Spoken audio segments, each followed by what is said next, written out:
we are here at KubeCon. I'm here with Jason. Jason, how was your experience? You know, it's been really good, right? It's been busy, been exciting, and got to meet a lot of new folks, which I really Amazing. enjoyed. So yeah, in this interview, we're going to talk a little bit more about Buoyant Service Mesh and your experiences and all the highlights from this event. So you have a booth right near the carpet. Right. I'm sure you got like a lot of traction. So from the conversations you had with people, what are some of the new things in the field of service mesh, and basically any updates you have for us? Yeah, so we've been excited to talk about Linkerd and what we're doing as far as the Gateway API. So we're changing Linkerd to adopt the new custom resources from the Gateway API because it looks like a good way to manage the way traffic gets moved around a cluster without forcing users and adopters to learn a bunch of Linkerd specific custom resources. Right, we're excited about that. We talk about Buoyant Cloud, which is our tool to turn Linkerd into a managed service for you to take the already easiest to run service mesh and make it really trivial for users. Amazing. And when we talk about service mesh, we can talk a little bit about the challenges that that folks face.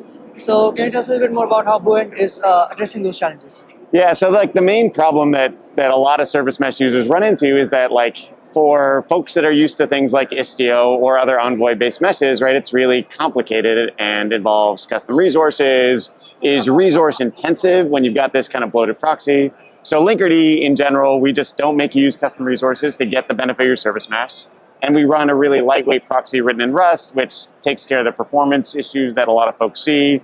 And then Buoyant Cloud, it's our management layer. So we'll handle a lot of the operations and maintenance tasks for you just to make it so that like I said earlier, the whole experience is a lot easier for an actual operations team. Yeah, and any new announcements in the service mesh community at KubeCon or any talks you really liked? Yeah, so the big ones have been talking about that Gateway API specification, what we're doing with it, and how we're changing Linkerd to pull that in, right? Amazing. And then there's been a ton of great talks. There's been a ton of great talks. Cool. And I believe you use Civo for your demos as well. I did. So I did a live demo on Wednesday using Civo Cloud, ran my cluster, had people go over to the site, and it worked. And they were, it was nice, right? Because it's always risky when you run it live. But Civo held it down for the workshops that we ran. So we got people to spin up clusters, and it worked for our live demo, which was awesome. Amazing. Yeah, really glad we could help out. And can you tell us a little bit more about what you like about Civo? Yeah, so what I love about Civo is I can spin up clusters fast, on demand, tear them down quickly, and it makes my development cycle when I'm building out, demos, example, or point of references for customers really quick and really easy to share with folks. And you can't beat that, right? Amazing. Well, thanks a lot for sharing, Jason. My one last question to you is, from all the conversations you had at KubeCon, what are some of the trends we are likely to see in the field of service mesh in the coming few years? Well, sorry, I'm going to sound like a broken record, but that Gateway API stuff's a big deal, right? It's replacing what we're seeing with service mesh interface, and it looks like it's going to be a real standard there, and it's going to allow Ingress folks to stop doing so many custom resource definitions and pick a standard set of interfaces and APIs to do that work with.